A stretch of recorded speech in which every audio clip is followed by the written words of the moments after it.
Good morning, my friends, and good morning to every quiet hero listening, wherever you happen to be. I'm Steve, your neighbor, your narrator, and the voice behind Good Morning Wake County, the podcast that skips the noise and starts your day with something good. And today we're talking about people who step up, not with fanfare, not for fame, but because it's simply what they do.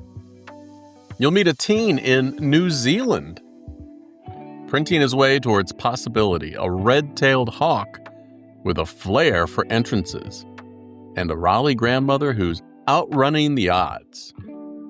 Every one of these stories reminds us sometimes the smallest act is the most inspiring one. So, pour your coffee, settle in, and let's begin your Monday with some quiet awe.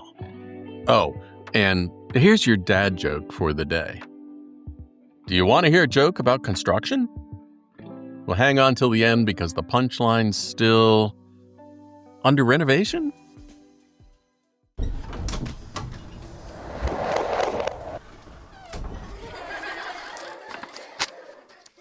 Some library visitors whisper. Some forget to silence their phones. And then there's the one that flew in uninvited, without a library card, and left with no overdue fines.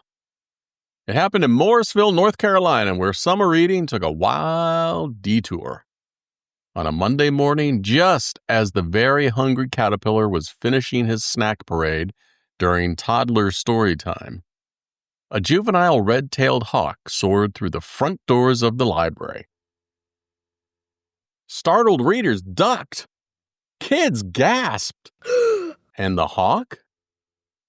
He beelined it for tall windows and a perch, just like he was waiting for a dramatic reading of Harry Potter and the Order of the Talon. Library Director Christina Adams stayed cool. She called animal control, but remembered, oh, darn, Morrisville doesn't have one. So she called the police, who arrived, but realized hawk wrangling isn't exactly part of standard issue. Cue the heroes. The Morrisville Fire Department rolled up with Ladder 21. Now, they've rescued cats before, many times. But a hawk? In a library? Well, that's not exactly covered in the firefighter manual. One firefighter, gloved and steady, climbed high while the hawk flapped above alcove to alcove like a feathered pinball machine.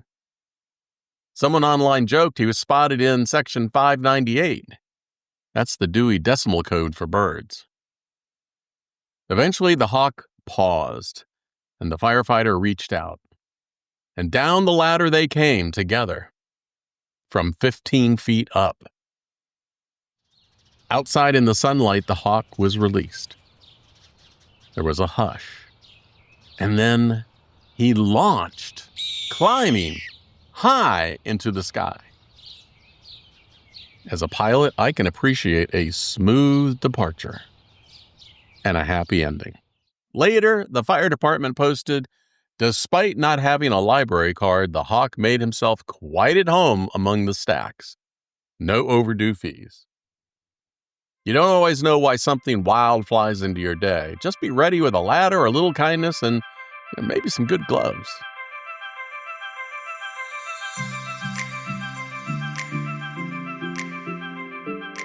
It's just after dawn in Howick Village, New Zealand. The air smells like coffee and wet grass. Small tents flutter open like sleepy birds. At one corner table, a folding setup displays 3D printed dragons, phone stands, and drink holders. And behind it, a kid in a hoodie with big dreams and a quiet focus. I want to introduce you to Michael Collins. He's a Year 9 student at Howick College and CEO of a one-man startup called 3D Wonderworks.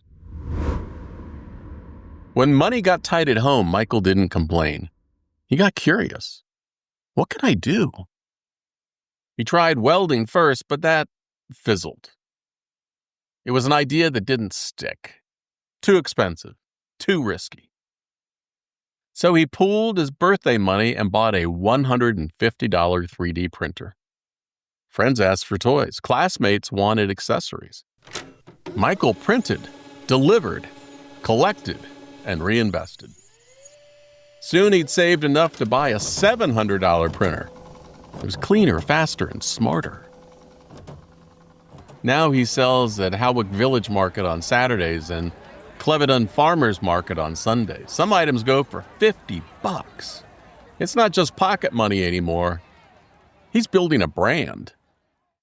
And right behind him, his secret weapon, his grandmother, sitting nearby, smiling softly and proudly.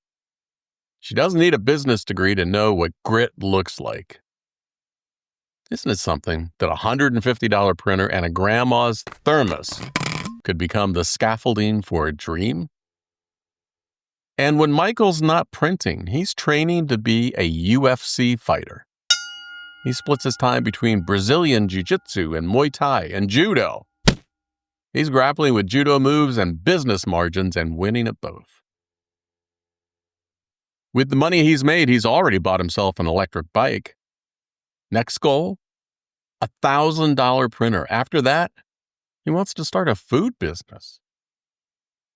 His teachers call him a standout. Michael says, "I want to help the world with joy and also make a good income."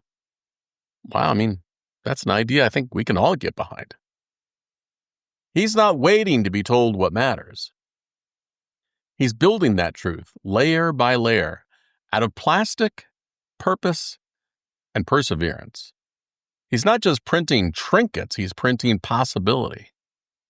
And if this is what 13 looks like, the future's not just bright, it's beautifully designed.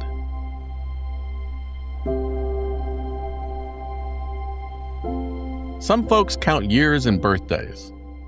Donna Kidder counts hers in miles. She's 71 years young, a grandmother from Raleigh, North Carolina.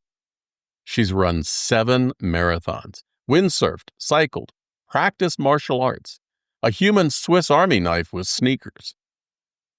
But what makes Donna's story remarkable isn't the finish lines she's crossed. It's the ones she's outliving. Because Donna's been living with multiple myeloma, an incurable blood cancer, since 2012. Doctors only gave her a year or two to live, and that was 13 years ago. She remembered her first marathon. She hadn't trained, she just ran it. "I didn't think I could do a marathon," she said. "So then, I ran it. I had a time to beat." Cancer changed her life, but not her spirit. When treatment made her weak, she rested. When strength returned, even briefly, she moved.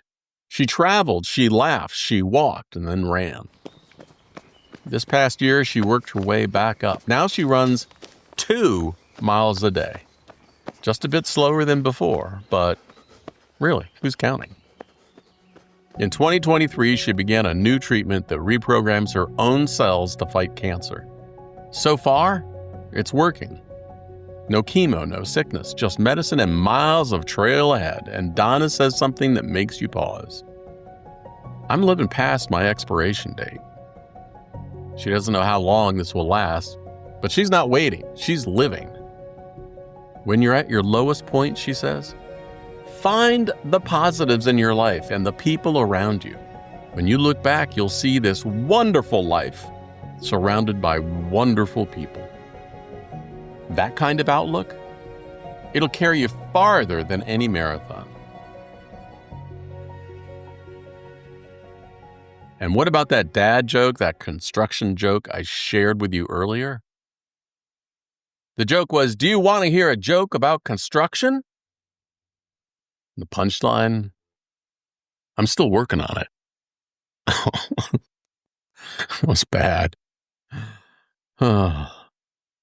Hey, if this made your day a little better, I'd love you to keep it going. If you're listening on YouTube, boop the like button.